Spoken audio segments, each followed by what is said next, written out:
Te quiero invitar a que conozcas el nuevo ecosistema de empresarios y empresarias de las industrias de bienestar. Se llama The Wellness Business Lab y va a empezar en octubre del 2025. Será un curso, taller y comunidad que combinará muchos talleres y clases respecto de las nuevas maneras de hacer negocios en las industrias del bienestar. Para más información, ve a wellnessbusinesslab.com. Lo que descubrimos es que la gente quiere cambiar, pero no sabe cómo. Y lo que descubrimos es que los profesionales de la salud y de la educación queremos ayudar a cambiar, pero tampoco sabemos cómo, porque nadie nos ha enseñado a estar bien.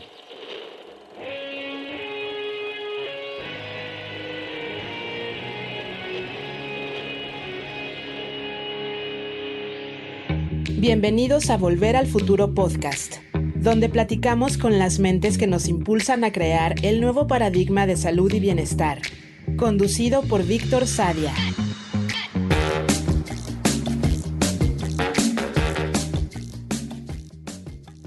El doctor Armando Barriguete es médico cirujano por la UNAM, psiquiatra, psicoanalista y doctor en investigación psicoanalítica. Es investigador en la Universidad Anáhuac Online y consultor en salud mental, obesidad y trastornos de la conducta alimentaria. Colabora con el Instituto Nacional de Ciencias Médicas y Nutrición Salvador Subirán y forma parte del Consejo de Salud del Estado de México. Es miembro de las Academias Nacionales de Medicina y de Cirugía de México y Francia. En este episodio, Armando nos invita a mirar la medicina no solo como una disciplina clínica, sino como una práctica profundamente entretejida con la cultura, la política, la economía y la vida cotidiana. Desde su infancia, cuando observaba el mundo adulto desde las piernas de su padre psicoanalista y el tejido social de las mujeres que lo criaron, hasta su paso por el deporte de alto rendimiento, la academia, el gobierno y la clínica, ha cultivado una mirada sistémica y afectiva de la salud. Hoy, en plena transición epidemiológica, nos recuerda que las enfermedades de nuestro tiempo, como los trastornos alimenticios, la ansiedad y la obesidad, requieren nuevas herramientas, pensamiento crítico, datos científicos, políticas públicas bien diseñadas y una educación médica que enseña a los futuros doctores no solo a curar, sino a cuidar. Con su experiencia como psiquiatra, docente, investigador y padre, nos confronta con preguntas fundamentales sobre el rol de las redes sociales digitales, el poder de la respiración, el valor del estilo de vida y la necesidad de redefinir el bienestar mucho más allá de la prevención. Muy buenos días, muy buenas tardes, muy buenas noches. Hoy nos acompaña el doctor Armando Barriguete. Armando, gracias por estar aquí. Víctor, encantado, gracias por la invitación y platicar un ratito sobre temas similares y diferentes siempre es un gusto y con sangre nueva más emocionante todavía. Hablando de sangre nueva, le pedí comentarios sobre ti a la amiga que nos presentó, a Violeta, y me mandó un texto muy hermoso y en vez de quedármelo para mí, lo quiero compartir contigo y con todos, y también me sirve de introducción, porque precisamente para mí la amistad es una de las mejores formas de conocer a alguien, y como veo que tú y ella son muy amigos, creo que te conoce muy bien y por eso confío en su descripción. Si me permites, la voy a leer. Venga. Cuando hay cariño hay que bajarle ahí unos grados, pero bueno, hay que oírlo. Armando es un médico con una trayectoria académica impecable, un humanista siempre comprometido con las causas sociales, los derechos humanos, la docencia y la investigación. Su formación profesional es producto de las instituciones educativas y de salud que han hecho historia en México: la UNAM, el Instituto Nacional de Nutrición, la Secretaría de Salud, la Asociación Psicoanalítica Mexicana, la Academia Nacional de Medicina y Cirugía en México. Armando es un ser humano compasivo, comprometido, un humanista amante de la música, la cultura y el arte. Es una persona sencilla, amable, pausada, muy trabajado interiormente por su formación psicoanalítica. Es también, como buen investigador, muy curioso, inquieto, entusiasta, siempre dispuesto a ayudar a los demás, sobre todo a los más jóvenes. Orgullosamente mexicano, ama nuestra historia y legado cultural, pero a la vez es un ciudadano del mundo, sibarita que disfruta de viajar, trascender fronteras y culturas. Su papá fue un psicoanalista muy reconocido en México de los 70s a los 90s. Por su diván transitó toda la élite cultural, intelectual y política de México. Armando creció en un ambiente privilegiado en todos aspectos y nunca le he visto perder el piso ni la sencillez radical o la amabilidad. Trata con el mismo respeto a secretarios de Estado, presidentes o figuras públicas que a una persona de limpieza o a un alumno. Es un gran amigo que siempre se muestra accesible y presente. Es balanceado, cuida su estilo de vida. Le encantaba ir a los antros y bailar hasta altas horas. Bailaba increíblemente bien para ser médico. Siempre fue un muy buen deportista, muy disciplinado. Un gran nadador que llegó a competir en Juegos Panamericanos representando a México y también practicaba tenis. Lo conocí en el Instituto Nacional de Nutrición cuando hice mi servicio social. Y Armando era residente de cirugía experimental letal. Hicimos un año de investigación con el doctor Federico Chávez Peón, quien después fue secretario de salud y varios años después se convirtió en el suegro de Armando, quien se casó con su hija y formaron una linda pareja y familia. Armando siempre ha sido un gran gozador de la vida, muy alegre y buen amigo. Pues antes de empezar a grabar me decías que le decías a tu esposa que ya tenías un nuevo amigo en mí y leyendo esto pues me siento muy privilegiado de que me llames tu amigo, hermano. Gracias. No, encantado. Y bueno, ¿por dónde empezar? Yo creo que la vida son muchas coincidencias, ¿sí? Y yo sí creo que es mucha suerte, pero hay que levantarse temprano, ¿no? Porque cuando te levantas temprano y hay poquitas cosas, hay poquita gente, por lo menos me encanta salir a caminar o a correr cuando no hay gente, y te quedas solito, sí te encuentras con ese que tú eres, porque todos queremos, en mi época era ser Brad Pitt, ¿no? Es decir, llegar y que se desmayen tres, que te pidan tres autógrafos, es decir, y el 0.01 puede ser Brad Pitt o premio Nobel, ¿no? El resto, incluyendo premio Nobel y Brad Pitt, seguro se paran igual de temprano o más que nosotros, ¿no?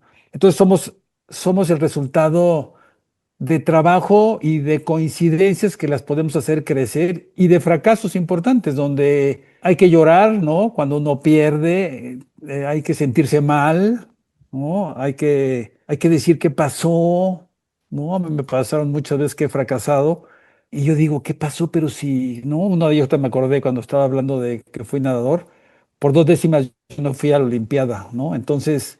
Y fue por un error mío, me robo la salida y en vez de seguir como se tiene que hacer, bajo el ritmo, creyendo que van a lanzar la cuerda, no la lanzan y es decir, sí hay que llorar porque uno la riega y hay que aprender de lo que uno la riega. Años después estuve en Francia y bueno, otra cosa muy importante, he tenido la suerte de que gente más inteligente, más trabajadora y con más dones me han aceptado estar cerca de ellos y ellas. Y creo que es una suerte muy grande. Y busco también, me encanta alguien que le gire más el coco porque soy más de oír que de hablar.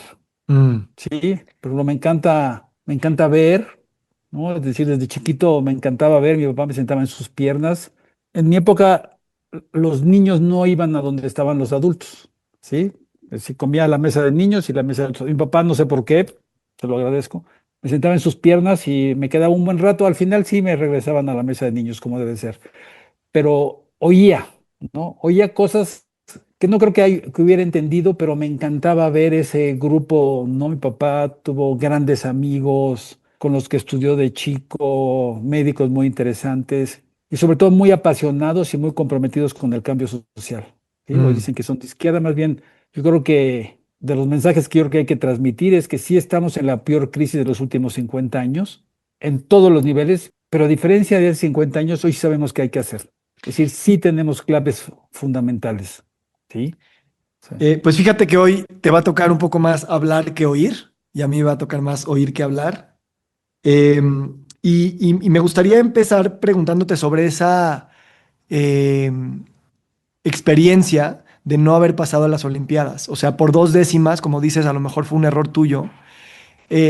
Creo que eso te trajo muchos aprendizajes. ¿Cuál dirías que fue el mayor aprendizaje, ese episodio tan pues doloroso y frustrante de tu carrera? Pues años después, cuando estoy estudiando en Francia, pertenezco a un grupo que se llamaba de sociopsicoanálisis, un doctor Gerard Mendel, que Mitterrand llama para que trabaje sobre temas sociales. Un día tenemos que hacer un resumen y éramos 6, ¿no? De un proyecto largo y todos nos quedamos callados porque dijo, ¿quién lo va a hacer? Entonces nos dijo, recuerden, sí, que la gloria viene en un caballo, ¿sí? Entonces me volví a acordar, ¿sí? De esas 2 décimas que te das cuenta que siempre eliges, ¿sí? Haciendo o dejando de hacer, o haciendo a medias. Y sí creo que tiene uno que ser muy selectivo, pero cuando uno es chico hay que entrarle a lo más que puedas porque aprendes mucho. Y a veces no necesariamente tu línea, pero sí vas aprendiendo y te vas conociendo y descubres que hay que priorizar. Descubres algo muy importante, que hay que ser organizado. Es decir, el tener orden es gigante y hoy veo, ¿no? Que a veces al orden no se le da tanta importancia, sino a los resultados. Y yo creo que es el orden lo que antecede a los resultados. Entonces, pues sí, aprendí mucho. Lo que pasa es que te duele más cuando sabes que es tu última oportunidad de Olimpiada, porque yo ya estaba en medicina y yo ya no me daba tiempo de hacer otra. Y otra cosa muy importante, otro que me gusta mucho es Italo Calvino. Italo Calvino hace un libro muy bonito porque lo invitan en los 80s Harvard organiza las Norton Lectures, que es sobre poesía, ¿no?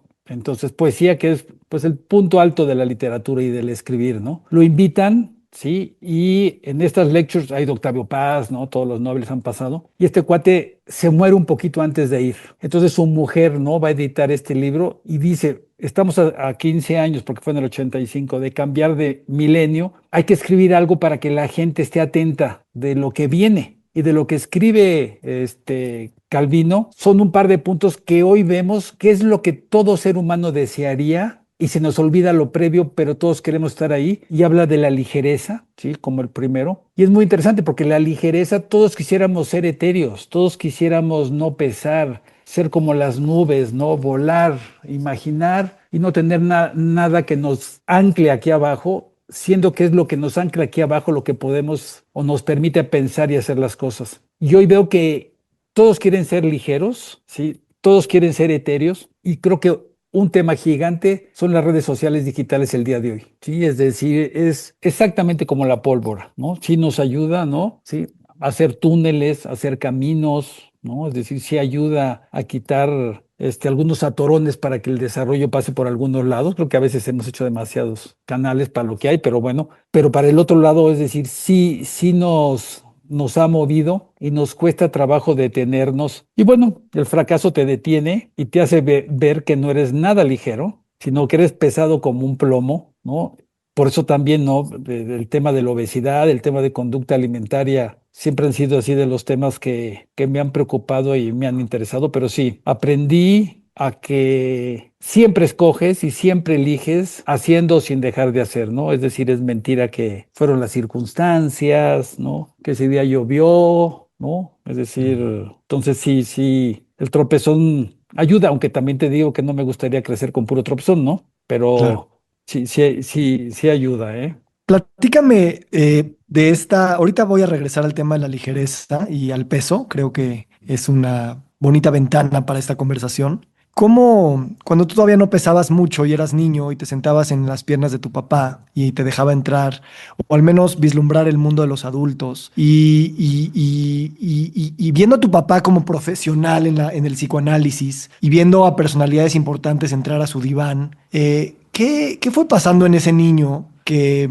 veía a los adultos ser más que lo que presentaban en la mesa de la comida? Y había un bagaje enorme dentro de su historia vivida, dentro de sus emociones, dentro de lo que no le cuentan a cualquier persona. Tu papá tenía acceso a esos dos mundos. ¿Cómo fue para ti eso? Bueno, mi fuerza no viene de ahí, ¿eh? Ahorita que lo estaba diciendo, mi fuerza viene de estar conviviendo con un grupo de mujeres maravillosas todos los días. En las tardes íbamos a casa de mi tía Cristina porque era la que tenía casa con jardín. Nosotros vivíamos en departamento primero muy chiquito, luego mi padre fue un poco mejor, luego más grandecito, luego una casita y es decir, fue creciendo. Pero íbamos con tía Cristina donde estaba mi abuela, estaba mi tía, estaba mi mamá, estaban mis primas. Mi hermana estaba muy chiquita, estaba mi hermano. Entonces me la pasaba muchas tardes de mi vida oyendo mujeres y sorprendiéndome del tejido diario, porque también tejían, ¿sí?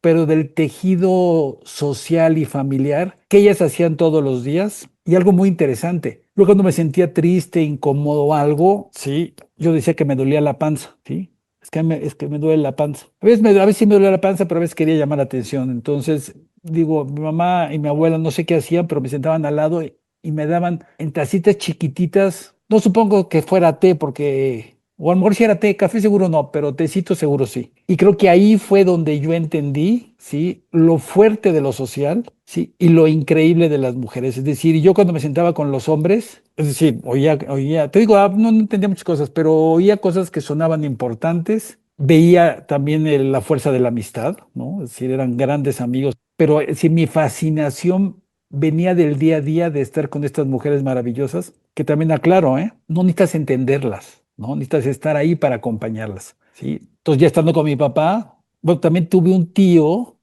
que no sé por qué me llevaban, ¿eh? Me encantó que me llevaban, pero un tío de izquierda importante, él trae el derecho agrario a México, era el que trajo todo el derecho agrario en la época de Echeverría, él era del PRI, pero era el izquierdoso, él coordinaba todo el equipo de Beatriz Paredes, Heraclio Ramírez, todos los priistas de izquierda de esa época, y me invitaba a su casa, pues nos llevábamos muy bien, me quería mucho, me invitaba a su casa y yo iba a su casa porque me encantaba, porque en su casa era el único lugar donde había mermelada de chabacano. En todas las casas había mermelada de fresa, no sé por qué. Y la de chabacano era así una novedad maravillosa y poderte dormir con tu pancito con chabacano y tu vaso de leche. Entonces me invitaba a quedarme a su casa, rodeado de libros, un cuate que leía mucho y todo, y me sentaba y me decía, iban a verlo Trullet, iba a verlo el presidente del Partido Comunista, es decir, así, y me dejaba sentarme ya al ladito, pero me decía, nomás no vais a preguntar pendejadas, me decía. Entonces yo me le quedaba viendo, no, tío, no, pero yo tenía 6, 7 años. Entonces, no sé, ahí me ponía, yo cenaba con ellos, bueno, ni cenaba un ratito, yo ya me dormí, ya me llevaba, ¿no? Pero sí tuve la suerte de estar en lugares emblemáticos con gente que yo después descubrí que era muy importante, pero me ponían y me quitó el miedo a estar en espacios en donde dicen la gente que no hay que estar. Pero Mm, también aprendí a estar callado, reconozco.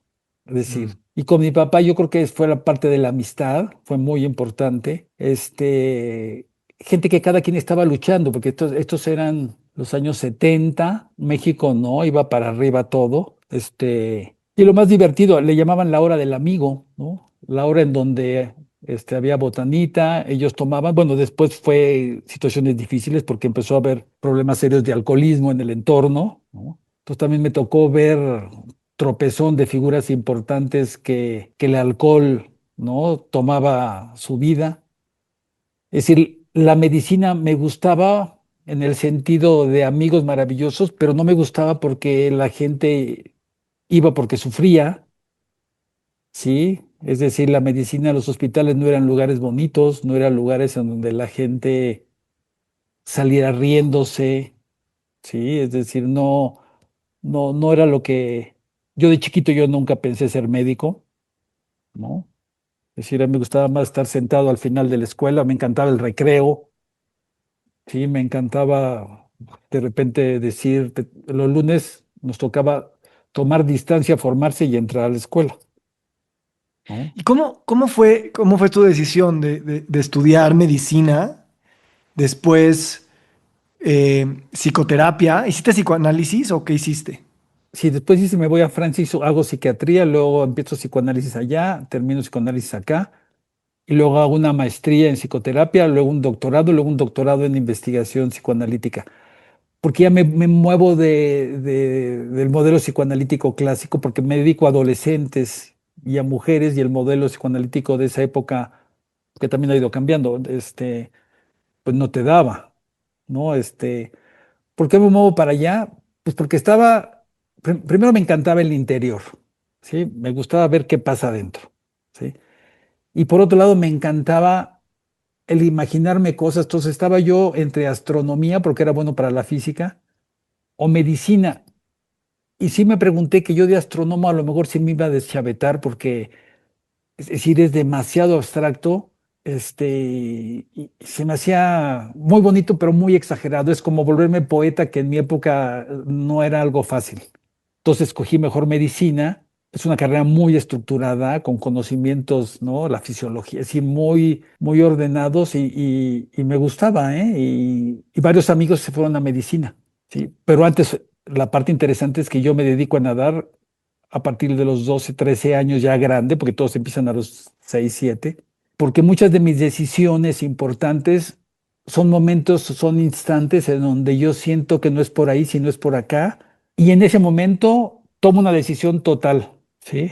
El tema de pasarme para allá sí fue más a partir es decir, siempre me he interesado en la física, le llamaban temata, ¿no? Es decir, esos momentos en donde un nuevo conocimiento sucede en la cabeza de las personas o en el experimento te hace voltearte para otro lado, ¿no? Y tanto fue el tema de estudiar medicina, como el de vivir en Francia, como el dedicarme a lo psicológico en lugar de la cirugía, porque yo iba a hacer la cirugía, ¿sí? Son momentos en donde algo me sucede en la vida y me dice que es el momento de cambiar y es por allá. Y algo muy curioso porque lo creo como si fuera, así te platico, cuando decido psicoanálisis, ¿no? Yo estaba enfilándome para el tema de cirugía y en nutrición, tarara. Un amigo mío, porque cuando eres médico, tus vacaciones son o al mismo tiempo de los médicos o de los vagos, porque son momentos muy raros.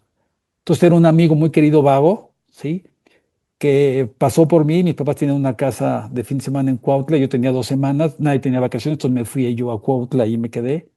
Y pasó por mí, yo que ya tenía el permiso, el dinero y que lo acompañara a San Antonio a llevar un coche a servicio, no sé qué, ¿no? Entonces yo dije, bueno, pues ni sé de coches, pero bueno, yo lo acompaño.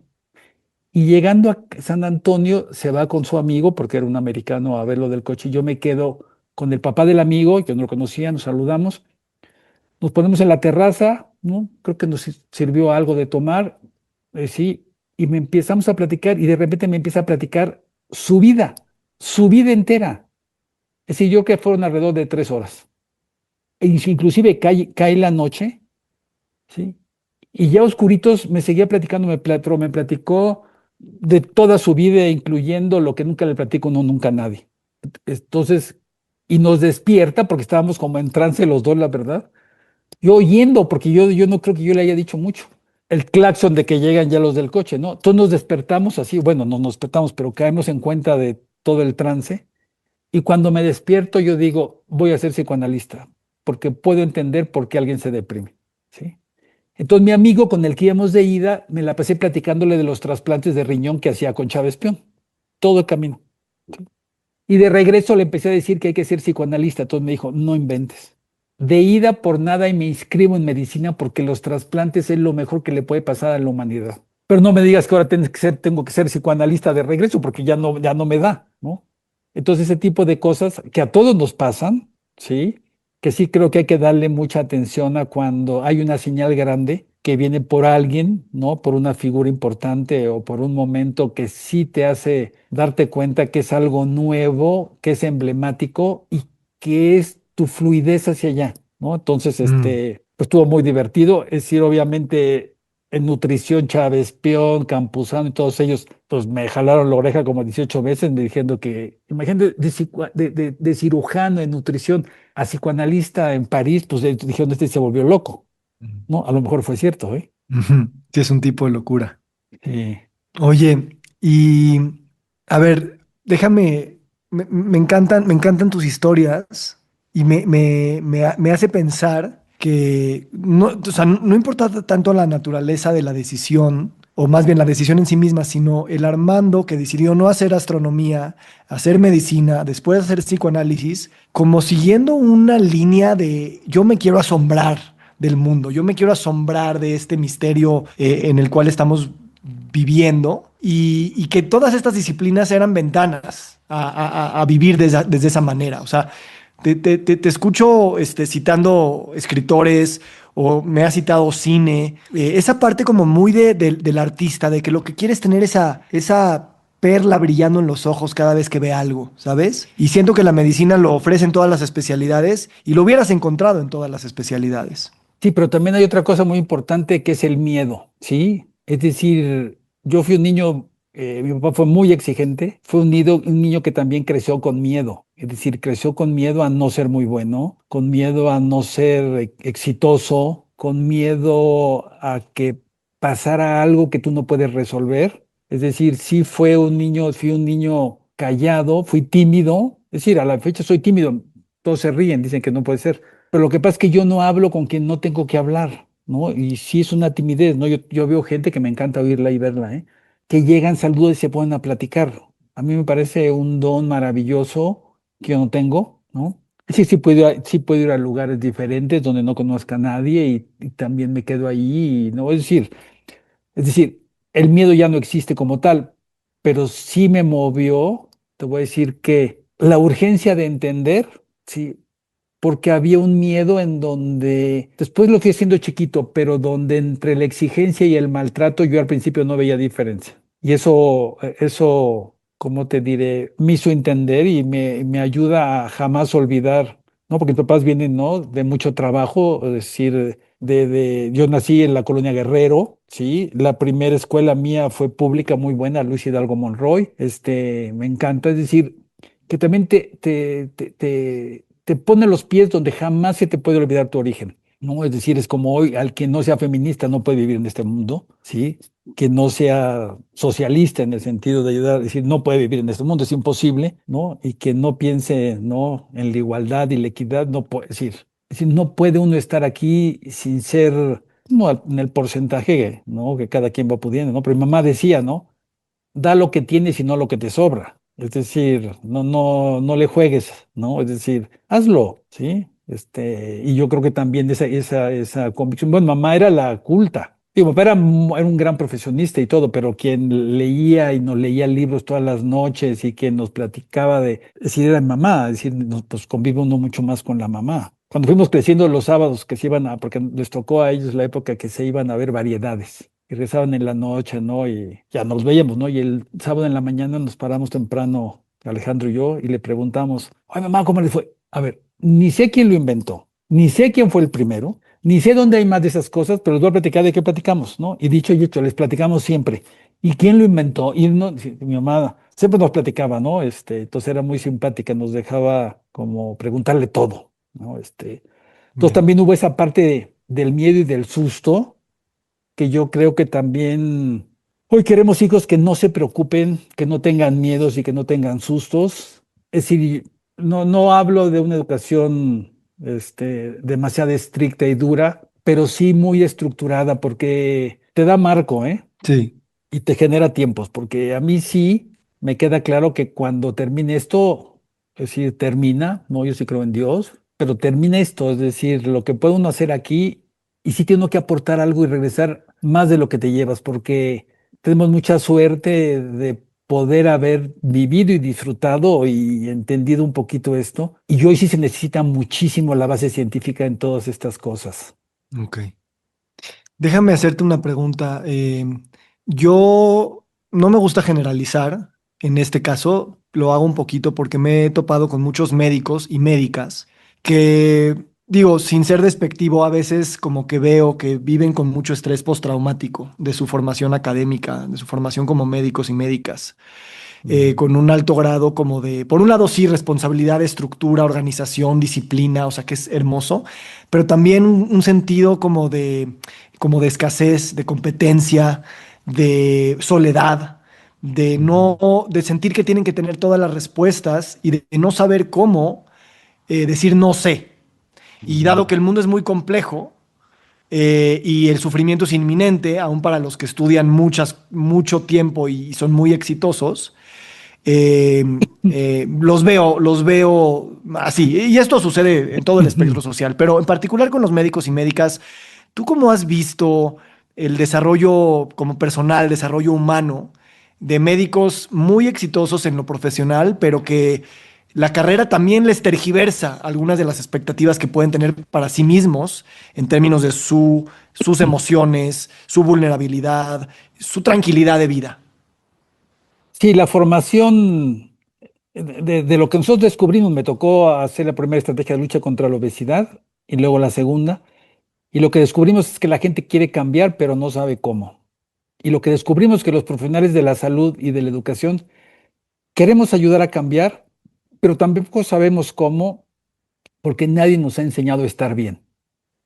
Y es un tema inmenso. Yo cuando entro a la Facultad de Medicina, descubro un plan que desarrolló el doctor Laguna, que se llamó el Plan A36, que era un plan donde tú ibas a la comunidad desde el principio y ibas adecuando tu conocimiento, pero irlo aplicando a la necesidad comunitaria, es decir, a la gente de la comunidad, ¿no? Ir a las barrancas etcétera, etcétera. Esto fue muy interesante porque yo me fui para allá, hice internado y todas esas cosas, pero yo estaba recargado viendo la necesidad social más preocupado que lo de adentro. Y dos, no me tocó el maltrato, pero sí existía, ¿eh? Es decir, esta parte donde te quieren, bueno, primero algo muy importante, había muy pocas mujeres. Y sí el ambiente, cuando hay un ambiente femenino mayoritario, es otra cosa, ¿sí? Hoy desgraciadamente me platican alumnas jóvenes que todavía en la dirección hay demasiados hombres con un modelo antiguo que también no la ven fácil, ¿no? Y eso es muy triste. Y luego cuando yo me voy a Francia, decido irme a estudiar psiquiatría con un modelo muy diferente a lo que se veía aquí. Es decir, no porque ir al Fray Bernardino sea malo, pero descubrir a partir, ¿no? En esa época de la enfermedad grave y crónica, la mente, yo me fui a estudiar a un lugar en donde trabajábamos con mamás y bebés, por ejemplo, ¿sí?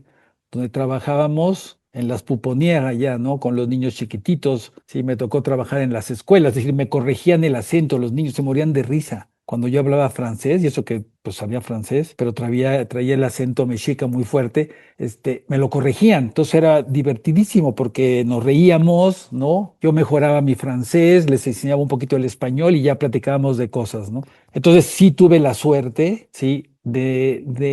De no sufrir, es decir, yo la presión la viví de chiquito, pero no la volví a encontrar, tampoco la busco y si la encuentro también no la sostengo, no me interesa jugar fuercitas con un sistema violento. Pero sí creo que el modelo de educación está muy limitado, tiene que cambiar, porque tiene que partir de que nos enseñan a estar bien los profesionales de la salud para poder transmitir el bienestar. Es decir, y yo descubro el bienestar porque voy a nadar, ¿no? Y la natación a mí me ayuda a respirar. Yo a los 13, 12 años tuve un ataque, sí, de ansiedad, un ataque de pánico. ¿Por qué? Porque yo empecé a ver, ¿no? Las exigencias que venían en mi familia y empecé a ver ahí unos problemas en la casa. Empecé a ver que mi hermano también estaba muy, muy, muy nervioso y se acercaba a cosas. Es decir, me empezó a asustar que la estabilidad y la estructura de donde veníamos, que hubo muy buenos años, empezaba a moverse y me angustié como si yo pudiera ser el que pudiera resolverla. Toda la nadaba, es decir, yo nadaba 5 horas diarias. Entonces imagínate el ritmo de respiración que agarras en 5 horas. Es decir, terminas por estar bien. Y siempre he sido muy angustiado y con demasiada pila. Pues también me acababa un poco la pila, ¿no? Me gustó el grupo, ganaba medallas, éramos un grupo, es que a la fecha seguimos siendo un grupo muy padre. Es decir, me salvé, pero me salvé no por vocación del bienestar, sino como que coincidió. En la universidad me regañaban los maestros. A mí me tocó, yo vengo de la UNAM, que en la Facultad de Medicina los maestros, no todos, pero algunos sentados sobre la mesa con un cigarro en la mano y diciéndome, arrígate, ¿usted quiere ser nadador o médico? ¿No? Como si vendiera droga o medicina, ¿no? Es decir, me regañaban porque yo los sábados pedía permiso para competir. Sí, era otro modelo, ¿no? Entonces sí creo que lo que hoy estamos viendo es un cambio grande, pero tenemos que modificar el cambio a partir de la persona. Hoy lo que estamos trabajando mucho es poner a la persona al centro y la conducta en alto. Tenemos que concentrarnos ahí, y el enfoque de género, sí, el enfoque social, es decir, no puede estar alejado de lo que hagamos. Es decir, si yo de lo que estoy haciendo no tiene aplicación en la sociedad, no tiene razón de ser lo que yo hago hoy, ¿no? Y todos tenemos que tener un poquito eso, porque la cosa está dura y todos tenemos que remar hacia la misma dirección. Me encanta que te detengas un poco en el tema de la respiración. Creo que es una de las herramientas más invaluadas en todos los aspectos de la vida. Últimamente, cuando me pongo a respirar yo y a meditar, como que digo, a ver, este es el principio, pero también es el destino, porque aun cuando logremos todo lo que queremos lograr, pues lo que vas a tener es estar tú en un cuarto respirando, independientemente de los millones que tengas en tu cuenta o los éxitos que acumules. Y es o sea, la respiración es medio y destino, ¿sabes? Como Ujú. si no puedes respirar hoy, no vas a llegar a donde quieres llegar. Y cuando llegues, se va a tratar de seguir respirando, ¿no? Ujú, Eh, ujú. en ese sentido, me llama mucho la atención o sea, me encantó cuando tuvimos una llamada muy de 30 minutos, pero literalmente fuimos de lo micro a lo macro, pasamos por lo social y lo político, pasamos por lo cultural, pasamos por lo muy personal, hablando de la transición epidemiológica y de las enfermedades crónicas.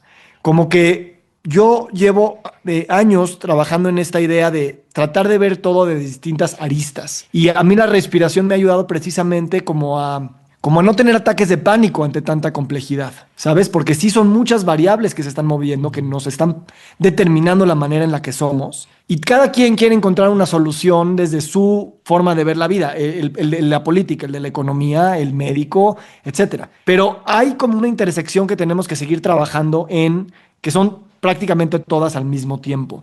Entonces, yo quisiera que en tus palabras me hablaras un poquito de cómo has visto este tsunami de la transición epidemiológica y cómo, digo, en pocas palabras, hasta donde se pueda, el abordaje transdisciplinario y el abordaje sistémico es tal vez de las pocas herramientas que vamos a tener para, como país, como cultura, como humanidad, el tener un chance, ¿no? De revertir Mm. una tendencia bastante difícil de revertir. Sí, yo diría que yo tomaría como ejemplo lo que hizo Lancet, ¿no? Lancet en el 2019 Año Mundial de la Nutrición, saca un editorial grande donde dice, para entender realmente dónde está el mundo y dónde está la nutrición, es fundamental que no olvidemos que en este momento, 2019, vivimos al menos 3 pandemias de manera simultánea: obesidad, desnutrición y cambio climático. Cuando hay más de una pandemia, hablamos de un estado de sindemia, es decir, estas tres se potencian y todos los aspectos negativos se multiplican. Entonces nos dicen, no hay tiempo de hacer 3 estrategias, ¿sí?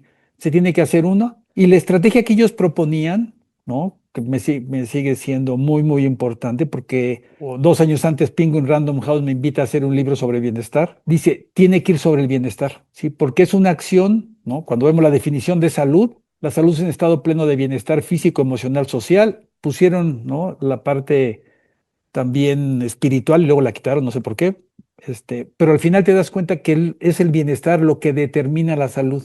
Pero nos hemos tardado años en darnos cuenta que así es y no que el modelo de salud que es curativo quiere determinar el bienestar, ¿no?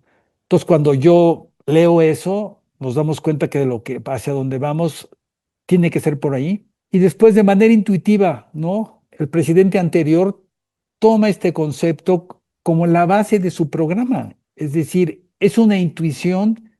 Pocas veces he visto a alguien que tenga una intuición tan completa y tan impactante, ¿sí? Muchas veces dicen, que cuando oyen de bienestar sienten que es el programa, ¿no? Un programa gubernamental, y no, y puede ser que sí, pero es decir, no podemos abandonar el concepto y la lucha por el bienestar, y sobre todo el que nos lleven a estar bien. Es a partir del estar bien. Y rapidísimo, hoy yo te puedo decir y asegurar que la prevención no existe. Es decir, tenemos que movernos de ahí. La gente no prevé, el ser humano no prevé. Nos paramos con la pared a 1 metro, como en la pared a 1,5 metros si tienes formación, y 2 metros si tienes un entorno saludable. Nadie se anticipa. Es decir, yo he hecho deporte desde muy chico, sí, yo he desarrollado programas nacionales, he tenido, es decir, todas las variables, sí. Y en lugar que yo haga flexibilidad desde hace 30 años, hago flexibilidad desde hace 6 o 7. No puede ser.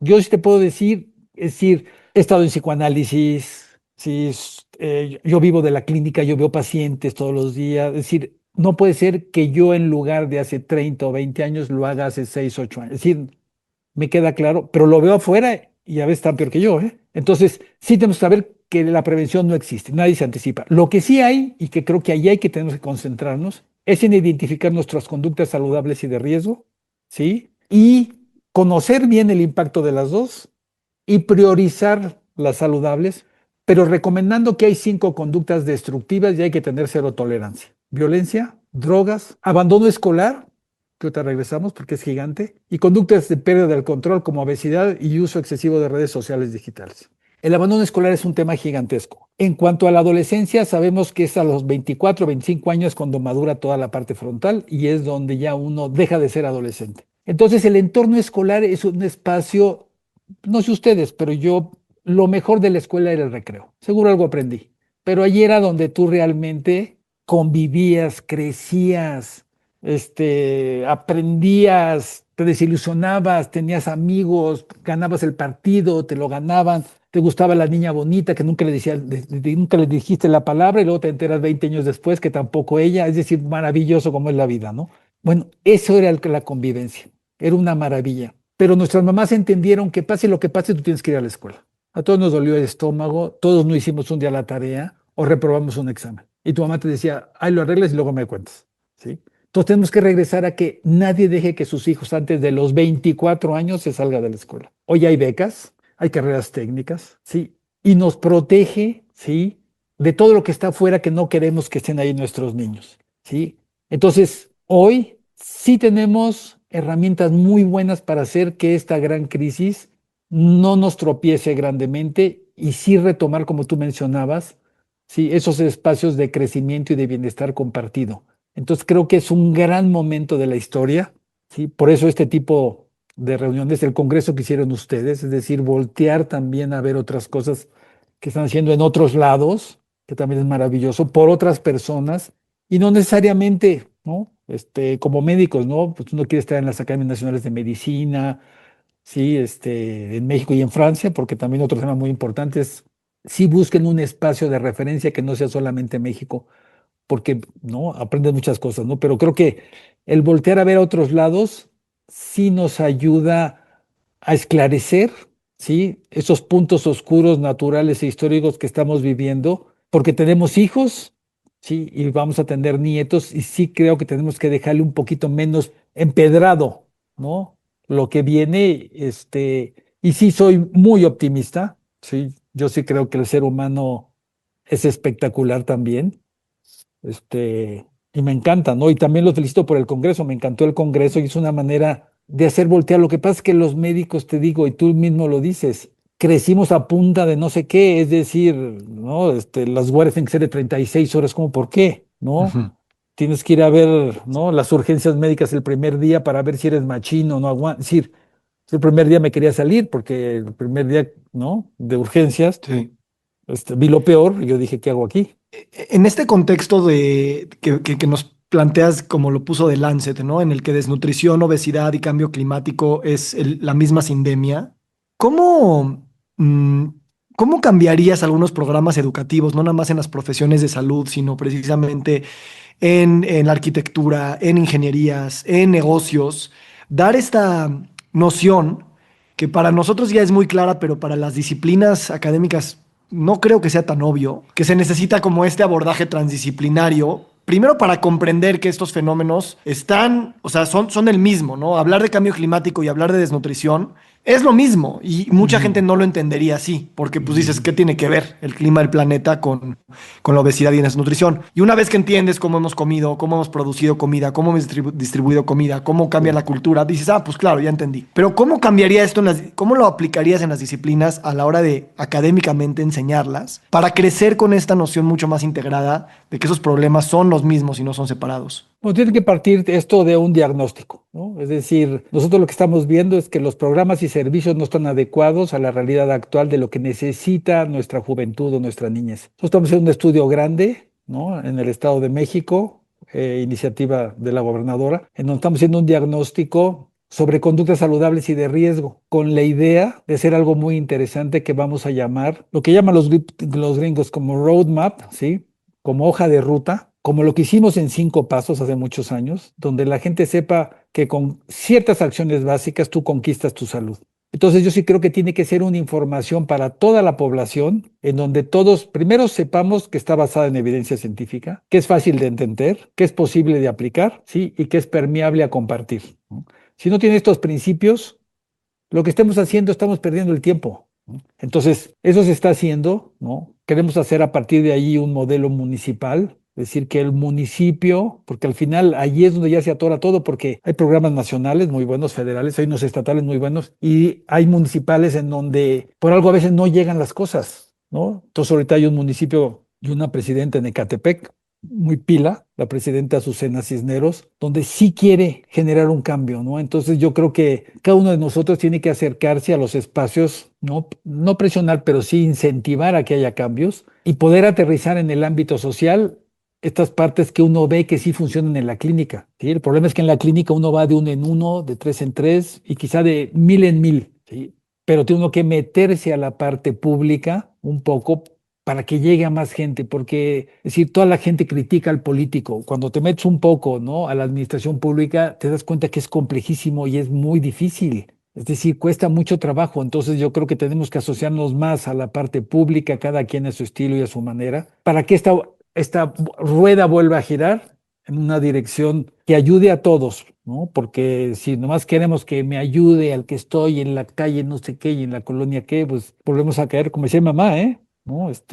Da lo que tienes y no lo que te sobra. Es decir, sí tiene uno que comprometerse, ¿no? Socialmente, pues este es nuestro barco y aquí estamos todos arriba. Sí. Yo la verdad me encanta dedicarme al estilo de vida, ¿no? Ujú. Porque no hay escuela de pensamiento, no hay escuela de negocios, no hay escuela de nada que no te hable de que o sea, el estilo de vida es la fuente, es la conducta, Sí, ¿sabes? O sea, si quieres hablar de longevidad, quieres hablar de productividad, quieres hablar de liderazgo, quieres hablar de salud, quieres hablar de sustentabilidad ambiental, quieres hablar de sustentabilidad social.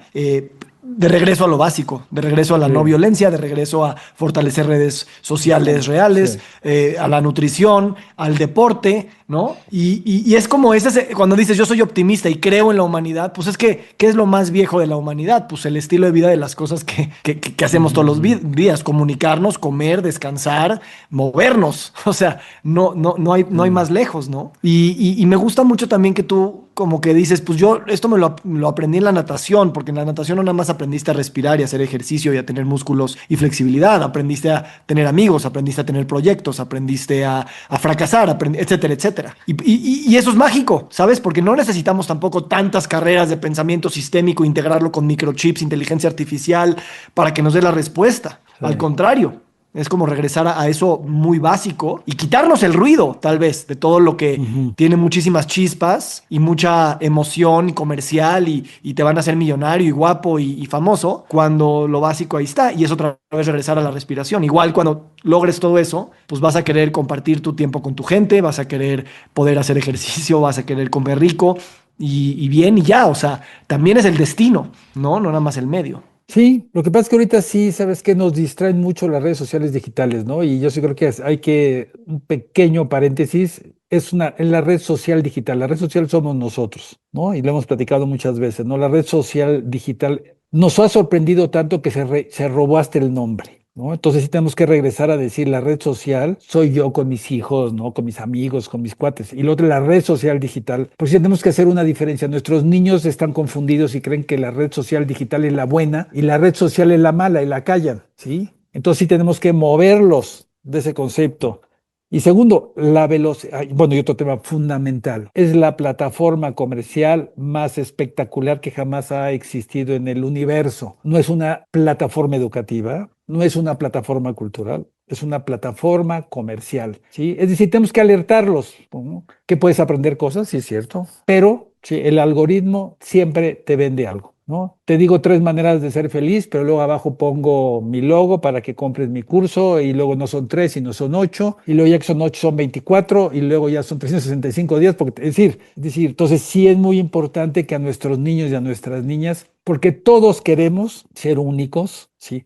Todos queremos ser el mejor, lo cual me parece maravilloso, pero se nos olvida que el único que me puede acompañar y aguantar soy yo, ¿no? Entonces sí tenemos que seguir insistiendo en que trabaje la persona sobre sí misma. Tu mujer puede ser una maravilla, tus hijos, tus cuates, pero el único que puede aguantar a Armando es Armando. Aparte, pobre que tuviera que aguantarme otro, pobrecito. No, imagínate. Mi hijo me dice papush y mi hija me dice push, ¿no? Entonces imagínate tener uno ahí, un intenso ahí al lado, pobrecitos, ¿no? Que también cuando alguien te dice algo así, mide los motores, ¿no? También te das cuenta que hay algo chistoso, pero hay algo que no es chistoso, que puede ser un rasgo bueno, pero puede terminar con las relaciones. Sí, sí, sí, sí.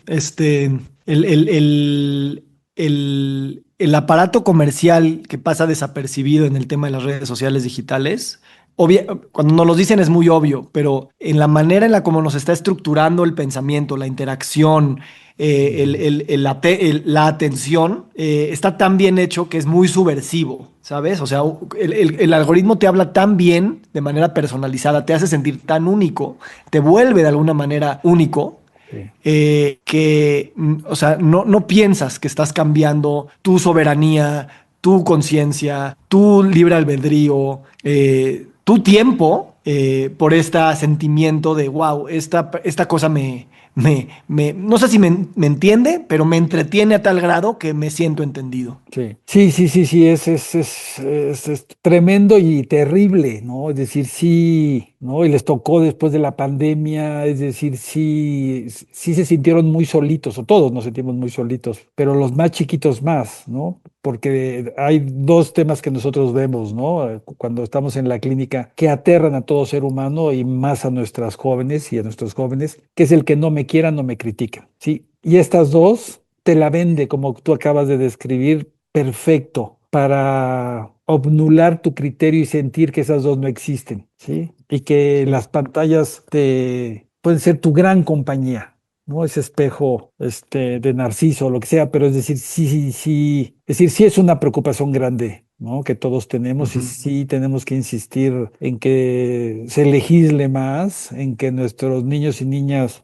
tengan horarios, que sepamos qué ven. El tema de la violencia y la sexualidad le bota el coco a cualquier ser humano. Entonces sí, hay que administrarlas y los muy chiquitos no tienen por qué estar viendo estas cosas porque sí les alteran todos sus procesos de desarrollo en el momento de que se está cuajando todo, ¿eh? Sí, sí, sí. Gracias. Me dejas pensando ahí con una advertencia importante. Como sabes, tengo niñas chicas. Me gustaría ir cerrando, Armando, con una reflexión sobre el tiempo, sobre la velocidad, sobre esto con lo que empezamos a hablar de la ligereza. Eh, Veo que eres una persona muy ocupada en lo profesional y en lo personal, también con tu familia, tus viajes, tus pasiones.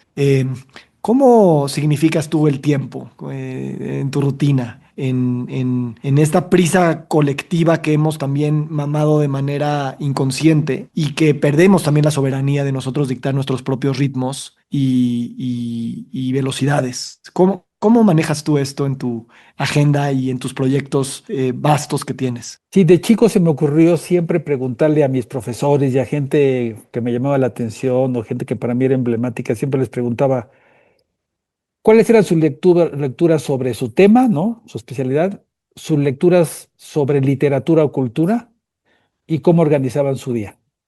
Es decir, siempre yo les preguntaba eso. Unos no me contestaban, ¿no? También. Otros sí me contestaban, pero se les hacía muy raro que yo anduviera preguntando eso, ¿no? Y eso me orientó a ver la importancia de la lectura y de la escritura, porque yo creo que hay que escribir, es decir, no tiene uno que ser Octavio Paz, ¿no? O Sabines, pero es decir, tiene uno que escribir poesía, ¿no? Tienes que enamorarte y escribirle a la amada, ¿no? Tienes que transmitir un poco de lo que estás entendiendo. Y lo otro es leer sobre las otras cosas que son apasionantes, ¿no? Que es la cultura y pues, la literatura en sí. Y el tercero es la estructura de tu día y tus horarios. Mm. Es decir, el orden sí es una cosa espectacular porque hace que tú todo lo encuentres. Pese a eso se nos pierden cosas como tiene que ser, porque también de repente no aparecen y luego aparecen, que también esa es la magia del día a día. Entonces yo creo que para mí es fundamental, ¿no? Tengo varios espacios que siempre he llevado juntos, que también es muy importante no dejarlos fuera de tu día a día, ¿no? Es decir, la parte de la clínica, ¿no? Es decir, ver pacientes es fundamental, la parte de la investigación y la parte social, ¿no? Y la parte de tu familia y tus amigos. Es decir, yo a todos los congresos, cuando mis hijos eran chiquitos, iban a todos los congresos conmigo, ¿no? Entonces, obviamente se quedaban ¿cómo se llama? En la alberca. Cuando mi papá todavía estaba, iban a oír al abuelo, que decían, qué raro que el abuelo dice groserías, ¿no? Y dibujaban al abuelo los niños, ¿no? A veces me iban a oír a mí, a veces no. Entonces sí, siempre trae a tu gente cerca de ti por donde vas pasando y déjalos elegir si quieren ir o no quieren ir, ¿no? Porque yo soy el típico que juro que lo que hago, veo y descubro es tan padre que no se lo pueden perder. Pero ellos tienen que decidir si lo quieren perder o no, ¿no? Porque ellos, sí, es decir, sí, me encanta lo que me dedico. Es decir, yo te puedo decir hoy que me paro emocionado, tampoco todos los días ni las 24 horas, pero me emociona mucho lo que yo hago. Entonces, una parte de la clínica, ¿no? Otra parte de investigación es muy interesante. Hoy, todo lo que nos está dando la información, las bases de datos, lo que nos están dando, ¿no? Soy del Sistema Nacional de Investigadores. Toda esa parte está muy padre, pegado a lo social y pegado a lo clínico, ¿no? Entonces yo dedico una parte en la parte clínica, sí, que es también de donde tengo mi sustento, otra parte social grande, donde hacemos investigación, y otra parte familiar, ¿no? Donde pues el tema del tenis, el tema de la nadada, el tema de salir, es decir, y ahí lo vas, como con los años lo ordenas muchísimo mejor. Cuando estás chico, pues, sí hay que encimarlos un poco, ¿no? Pero no dejes que se queden atrás, porque yo los casos donde he visto tristes a gente muy querida es cuando se les ha olvidado sin querer, ¿eh? Porque la competencia en medicina es una cosa, se me hace horrorosa aquí entre nos, ¿no?